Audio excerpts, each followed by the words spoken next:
लिखी हुई है अपना बक्सा। ये कहानी है जहाँ पर बुजुर्ग दंपति हैं, 2 बेटे हैं, 2 बहुएं हैं। और एक दिन जो घर की मालकिन है उसकी मृत्यु हो जाती है और सब लोग जब शमशान घाट से वापस आते हैं तो उनके कमरे की तरफ जाते हैं और वहां पर देखते हैं कि एक बक्सा पड़ा हुआ है। और उन्होंने अक्सर अपनी माँ को देखा था, उस बक्से को वो किसी को भी हाथ नहीं लगाने देती थी। जब जब वो तकलीफ में होती थी या जब भी उनका मन व्यतीत होता था, वो अपने कमरे में जाती, उस बक्से को खोलती, उसके अंदर न जाने क्या देखती और कुछ देर में शांत होकर बाहर आ जाती थी। तो सबको यही लगता था कि उस बक्से में बहुत धन दौलत है।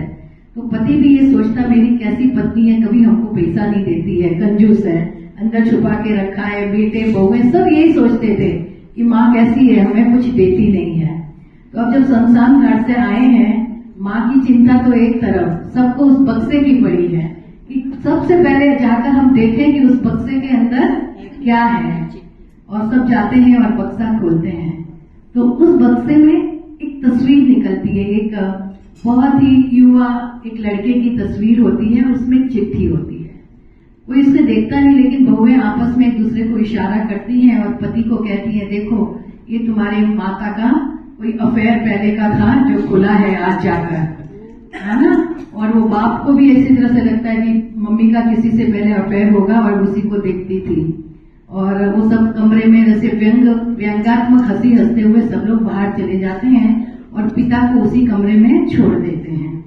और थोड़ी देर में पिता की जोर जोर से रोने की आवाज आती है, तिलोत्मा मुझे माफ कर दो। उस मालकिन का नाम होता है तिलोत्मा।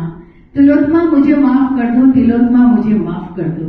सब दौड़ कर आते हैं कि क्या हो गया ऐसा, कि पिता को कौन सा ऐसा शौक लग गया कि वो इतने रोने लगे। आपको पता है उस बक्से में क्या होता है?